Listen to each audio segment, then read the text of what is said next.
Hi friends, யாருக்கெல்லாம் இந்த கண்டங்கத்திரி செடியை பற்றி தெரியும்? இந்த கண்டங்கத்திரி செடியில் ஏராளமான மருத்துவ குணங்கள் இருக்குது. இதனோட இலை, பூ, காய் எல்லாமே மருத்துவத்துக்கு பயன்படுகிறது.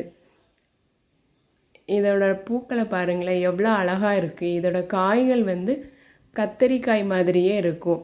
இது கத்தரி வகையில் ஒன்று தான்.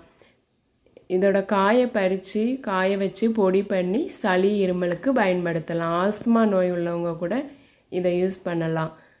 இந்த காயில் குழம்பு கூட வைக்கலாம். இந்த செடியை எங்கேயும் பார்த்தீங்கன்னா இதோட காயை பறித்து வத்தல் போட்டு யூஸ் பண்ணிக்கோங்க. தேங்க்யூ.